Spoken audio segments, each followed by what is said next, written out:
ሊቃናተ ነድ ዘሰማያዊት ማይፈድ በእንተ በግዑ እቀብዋ ነዛቲ ያዘድ።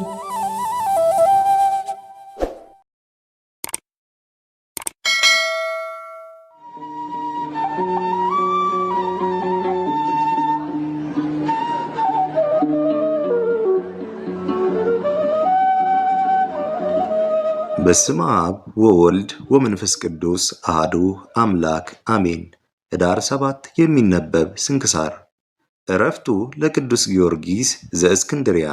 ኅዳር 7 በዚች ቀን የእስክንድርያ አገር የሆነ ቅዱስ ጊዮርጊስ በሰማዕትነት አረፈ።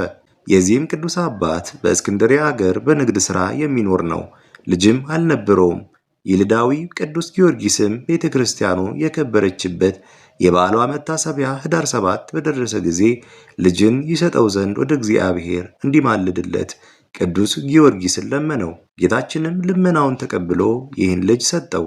ስሙንም በታላቁ ሰማዕት ስም ጊዮርጊስ ብሎ ስም አወጣለት። የዚችም ልጅ እናቱ ለእስክንድርያ አስተዳዳሪ ለአርማኒዎስ እህቱ ናት። ከዚህም በኋላ እናትና አባቱ አረፉ። እርሱም ከእናቱ ወንድም ዘንድ ተቀመጠ። 25 ዓመትም በሆነው ጊዜ በጎ ሥራ የሚሠራ ሆነ። ድሆችን እጅግ ይረዳቸው ይወዳቸውም ነበረ። የሚራራና የሚመጸውት ሆነ። ወደ ቤተ ክርስቲያን መገስገስንም ይወዳል። ለመኮንን አርማኒዎስም አንዲት ብቻዋን ሴት ልጅ አለችው። ቦታቸውንም በመጎብኘት ደስ ትሰኝ ዘንድ ከባልንጀሮቿ ጋር ወጣች። ወደ ደብረ ቁስቋምም ስትደርስ ጣዕም ባለው ድምፅ በመዘመር ሲያመሰግኑ የተሰበሰቡ መነኮሳትን አገኘቻቸው። ምስጋናቸውንና መዝሙራቸውን ወደ ልቧ ገብቶ ተቀረጸ። የአባቷ እህት ልጅ የሆነ ጊዮርጊስንም መነኮሳቱ ስለሚዘምሩት ያስረዳት ዘንድ ጠየቀችው። እርሱም ወደማይጠፋ እረፍትና ተድላ ወደሚያደርሳቸው ትርጓሜውንና ጥቅሙን ሊያስረዳትና ሊያስገነዘባት ጀመረ። ወደ አባቷም አርማኒዎስ በተመለሰች ጊዜ በፊቱ ቁማ ክብር ይግባውና በጌታችን ኢየሱስ ክርስቶስ ታመነች። አባቷም ሊሸነግላት ጀመረ። ልጄ ሆይ ይህን አታድርጊ አላት። ነገሩን ባልተቀበለች ጊዜ ራሷን በሰይፍ አስቆረጠ። በመንግሥተ ሰማያትም የሰማዕትነት አክሊልን ተቀበለች። ከዚህም በኋላ ልጅህን ያሳያት የእህትህ ልጅ ጊዮርጊስ ነው ብለው ለመኮንኑ ነገሩት። እርሱም ሰምቶ ቅዱስ ጊዮርጊስን ይዞ ጽኑ ስቃይን አሰቃየው። ጭካኔውንም አይቶ ወደ ሀገረ እንጽና ሰደደው። በዚያም ጽኑ ስቃይን አሰቃይተው ቅድስት ራሱን በሰይፍ ቆረጡ። የሰማዕትነትንም አክሊል ተቀበለ። በዚያም ሳሙኤል የሚባል ዲያቆን ነበር። የቅዱስ ጊዮርጊስንም ሥጋ አንስቶ ወደ ሀገረ መፍኑ ወሰደው። የአርማኒዎስም ሚስት ባወቀች ጊዜ መልእክተኞችን ልካ አስመጣችው። ከልጇም ሥጋ ጋር በአንድነት በእስክንድርያ አገር አደረገችው። ለእግዚአብሔርም ምስጋና ይሁን፣ እኛንም በእኒህ ሰማዕታት ጸሎት ይማረን፣ በረከታቸውም ከእኛ ጋር ትኖር ለዘላለሙ አሜን። ሰማዕት አባ ናህርው። በዚህችም ቀን ዳግመኛ ከግብፅ አገር ከፊዮም መንደር አባ ናህሩ በሰማዕትነት አረፈ። ይህም ቅዱስ እግዚአብሔርን እጅግ የሚፈራ ነው። በእስክንድርያ አገር የሚሰቃዩ የሰማዕታትን ዜና በሰማ ጊዜ ክብር ይግባውና ስለ ጌታችን ኢየሱስ ክርስቶስ ስለ ስሙ ሊሞት ወደደ። በራእይም ወደ አንጾኪያ ሀገር ሂደው በዚያ ትሞት ዘንድ አለህ አለው። ወደዚያ መድረስ እንዴት ይቻላል በማለት የሚያስብ ሆነ። ሊሳፈርም መርከብን ፈለገ። በዚያም ጊዜ እግዚአብሔር መልአኩን ቅዱስ ሚካኤልን ላከለት። በክንፎቹም ተሸክሞ ወደ አንጾኪያ ሀገር አደረሰው። በዲዮቅልጥያኖስም ፊት ቀርቦ በእግዚአብሔር ታመነ። ንጉሥም ስሙንና አገሩን ጠየቀው። እርሱም ከግብፅ አገር እንደሆነ አስረዳው። ንጉሥም ቃሉን ሰምቶ ለጣዖታቱ ቢሰዋለት ብዙ ገንዘብና የግምጃ ልብሶችን ሊሰጠው ማለለት። እርሱ ግን ቃሉን አልሰማም። ንጉሥም እኔ ታላቅ ስቃይን እሰቃያለሁ የሚል ቃልን ደግሞ ተናገረው። ከስቃዩም የተነሳ አልፈራም፣ ትእዛዙንም አልሰማም። ከዚህም በኋላ ቅዱስ ናህሩን በብዙ አይነት ስቃይን እንዲያሰቃዩት ንጉሥ አዘዘ። አንድ ጊዜ ለአንበሶች ጣሉት፣ አልነኩትም። አንድ ጊዜ ከእሳት ጨመሩት፣ አልተቃጠለም። ሌላ ጊዜም በወጪት ቀቀሉት። ከማሰቃየትም በሰለቸ ጊዜ ራሱን በሰይፍ ይቆርጡ ዘንድ ንጉሥ አዘዘ። ይህ አባ ናህሩም በግብፅ አገር በሰማዕትነት ስለሞቱ ስለ አንጾኪያ ሀገር ሰማዕታት ፈንታ በአንጾኪያ ሀገር በሰማዕትነት አረፈ። ለእግዚአብሔር ምስጋና ይሁን፣ በረከቱም ከእኛ ጋር ትኖር ለዘላለሙ አሜን። የአባ ሚናስ መታሰቢያ። በዚችም ቀን ከገምዱኒ አውራጃ የሀገረ ተመይ ኤጲስቆጶስ የአባ ሚናስ የዕረፍቱ መታሰቢያ ሆነ። የዚህም ቅዱስ ወላጆቹ ደጎች፣ እግዚአብሔርን የሚፈሩ ዜናቸውም በቅዱሳን አባቶች ዘንድ እስከተሰማ ድረስ በጾማቸው፣ በጸሎታቸው፣ በገድል መጸመዳቸው የመነኮሳትን ሥራ የሚሰሩ ናቸው። እነርሱም ያለ ፈቃዱ ልጃቸውን ሚስትን አጋቡት። ሙሽራይቱም ወዳለችበት የጫጉላ ቤት ገባ። ድንግልናቸውንም ሳያጠፉ ሥጋቸውን በንጽሕና ይጠብቁ ዘንድ ከእርሷ ጋር ተስማሙ። ሁለቱ በበጎ ተጋድሎ እየተጋደሉ በአንድነት ኖሩ። ከዚህም በኋላ ቅዱስ ሚናስ የምንኩስናን ልብስ ሊለብስ ወዶ ሚስቱን እንዲህ አላት፣ በዓለም እያለን የምንኩስና ሥራ ልንሰራ ለእኛ አግባብ አይደለም። እነርሱ ከልብሳቸው ውስጥ ማቅ በመልበስ በእግዚአብሔር መንፈስ የተደረሱ መጽሐፍትን በማንበብና ለጸሎት በመትጋት ሌሊቱን ሁሉ ይቆሙ ነበርና። ከዚህም በኋላ ሰላምታ ሰጥታ ሸኘችው፣ አሰናበተችውም። እርሱም ወደ አባ እንጦንስ ገዳም ሄደ። ከወላጆቹ ሊርቅ ወዷልና ከእርሱ ወደ ሚስቱ ይመልሱት ዘንድ በንጉሥ ትእዛዝ በቦታ ሁሉ እየፈለጉት ነበርና እግዚአብሔርም ሰውሮታልና ከቶ አላገኙትም። በዚያም ገዳም በገድል ተጠምዶ ብዙ ጊዜ ኖረ። በእስክንድሪያም ሊቀ ጳጳሳት የሆነ አባ ሚካኤል ከእርሱ ጋር በምንኩስና ነበር። ከዚህም በኋላ ሁለቱ ብሩሃን ከዋክብት አባ አብርሃምና አባ ከአርጊ በነበሩበት ወራት ከነበረበት ወጥቶ ወደ አስቄጥስ ገዳም ሄደ። ይህ ቅዱስ አባት ሚናስም ተወዳጅ ልጅ ሆናቸው። ከእርሳቸውም ዘንድ በበዓታቸው የሚኖርና የሚያገለግላቸው ሆነ። የምንኩስናንም ሥራ ጨመረ። ከእርሳቸውም ትምህርታቸውን፣ ተጋድሏቸውን በመማር ከብዙዎች በተጋድሎ በአምልኮቱ ከፍ ከፍ አለ። አባ አብርሃምና አባ ገአርጊ ሌሎችም አባቶች ከእርሱ ተጋድሎ የተነሳ ያደንቁ ነበር። ሰይጣን ግን በእርሱ ቀንቶ በታላቅ ዓመታት እግሮቹን መታው። 2 ወርም በምድር ላይ ወድቆ ኖረ። ከዚህም በኋላ ጌታችን ኢየሱስ ክርስቶስ ያለ ጥፋት በጤና አስነሳው። ከዚህም በኋላ ክብር ይግባውና ጌታችን ኢየሱስ ክርስቶስ ኤጲስቆጶስ ይሆን ዘንድ መርጦ ጠራው። የሊቀ ጳጳሳቱ መልእክተኞች ወደ እርሱ መጡ። ከመነኮሳቱ የሚለይ በመሆኑ ታላቅ ሐዘንን አዘነ። ቅዱሳን አባቶችም ይህ ሥራ ከእግዚአብሔር ነው፣ አትዘን አሉት። እርሱም ለእግዚአብሔር ትእዛዝ ራሱን ዝቅ አድርጎ ከሊቀ ጳጳሱ መልእክተኞች ጋር አብሮ ሄደ።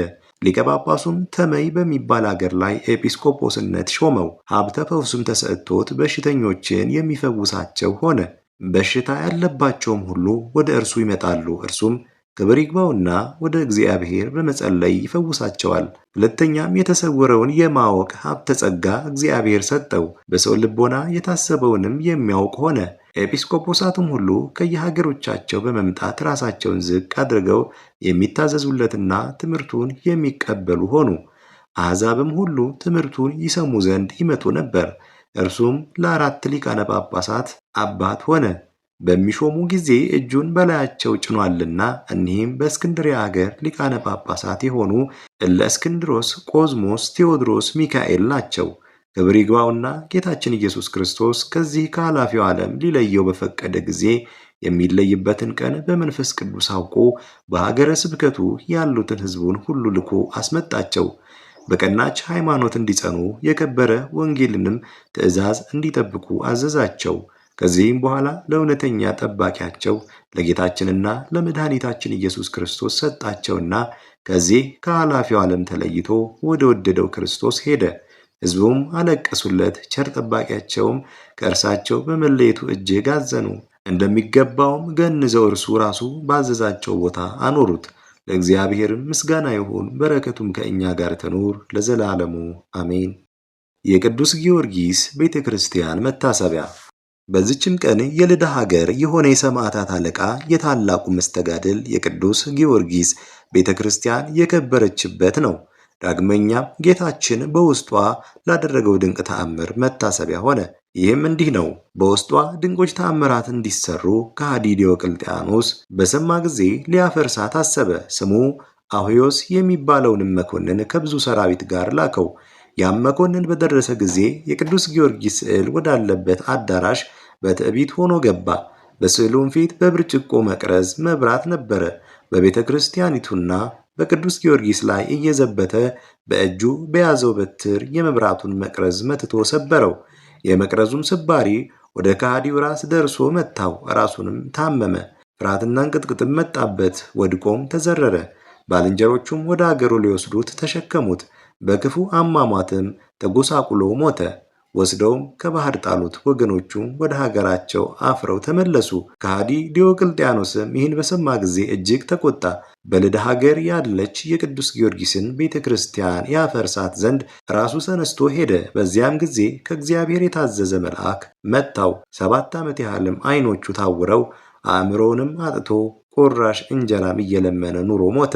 ክብር ይግባውና ጌታችንም የቤተ መንግሥቱን ሰዎች አስነሳበት። እርሱን አስወግደው ጻድቅ ሰው ቆስጠንጢኖስን በእግዚአብሔር ፈቃድ አነገሱት። እርሱም በአዋጅ የጣዖታትን ቤቶች ዘግቶ አብያተ ክርስቲያናትን ከፈተ።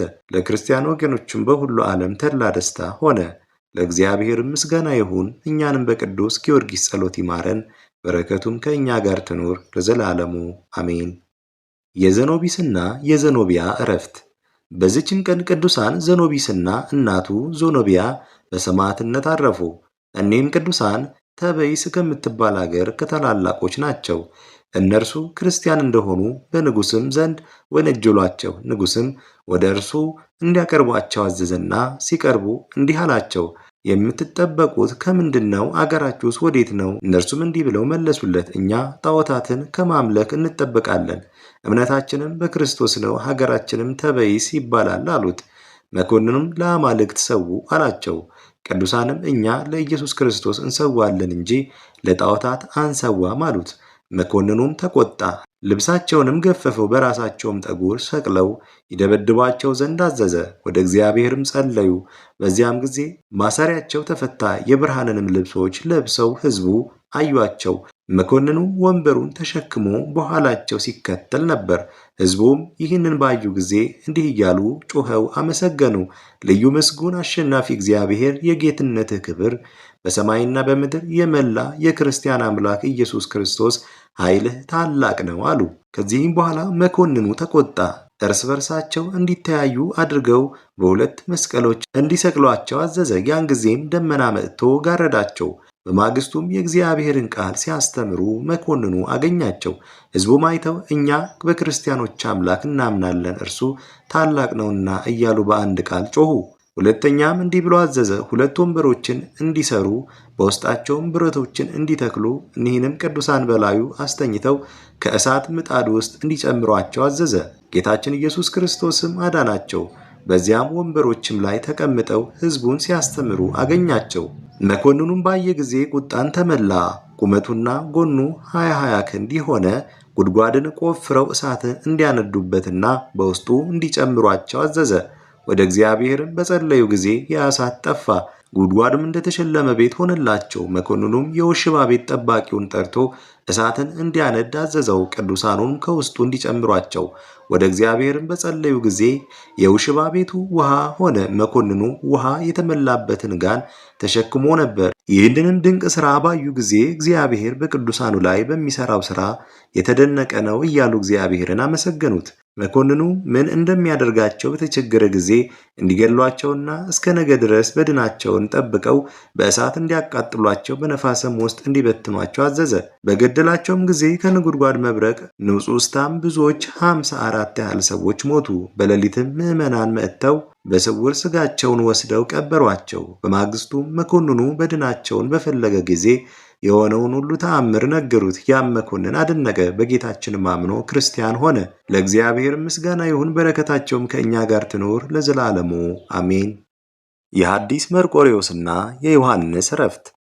በዚችም ቀን ቅዱሳን ሐዲስ መርቆሬዎስና ወንድሙ ዮሐንስ በሰማዕትነት አረፉ። እኒህም ቅዱሳን እግዚአብሔርን ለሚፈሩና ለሚያመልኩ ክርስቲያኖች ሰዎች ልጆች ናቸው። የታላቁም ስም መናሂ ነበር። የምንኩስናን ልብስ በለበሰ ጊዜ መርቆሬዎስ ብለው ሰየሙት። የታናሹም ስም አቡፈረዥ ነበር። እርሱም በሚመነኩስ ጊዜ ዮሐንስ ብለው ሰየሙት። ባደጉም ጊዜ ወደ ሊቀ ሰራዊት ቅዱስ ቴዎድሮስ ገዳም ሄዱ። በዚያም እግዚአብሔርን ለሚያገለግል አረጋዊ ጻድቅ ሰው የሚታዘዙ ሆነው ኖሩ። ለገዳሙ በሚያሻው ሥራ መነኮሳቱንም በማገልገል የክረምቱን ቅዝቃዜና የበጋ ቃጠሎ ታግሰው የምድሩን ፍሬዎች የሚሰበስቡና ወደዚያች ገዳም የሚያመጡ ሆኑ። ለራሳቸው ግን በዓለም ውስጥ ምንም ጥሪት አላደረጉም። ዳግመኛም በዓለም ውስጥ ጣዕም ካላቸው ከመብል፣ ከመጠጥ፣ ከእንቅልፍ የራቁ ናቸው። በየ2 እና በየ3 ቀን ይጾማሉ። ዳግመኛም በቅብጢና በአረብ ቋንቋ ጽሕፈት ተማሩ። የምንኩስናንም ሕግና ሥርዓት ፈጸሙ። በአንዲት ቀንም በአንድነት እያሉ ከእግዚአብሔር የታዘዘ መልአክ ወደ እርሳቸው መጥቶ እነርሱ ወደ ምስክርነት አደባባይ እንደሚደርሱ ነገራቸው። ያን ጊዜም ደስ አላቸው፣ በመንፈስ ቅዱስም በረቱ። ተነስተውም በችኮላ ተጉዘው ወደ አገራቸው ደረሱ። የአገራቸውም ሰዎች በአገሩ ገዢ ዘንድ ወነጀሏቸው። እነርሱም ለብህንሳው ገዢ አሳልፎ ሰጣቸው።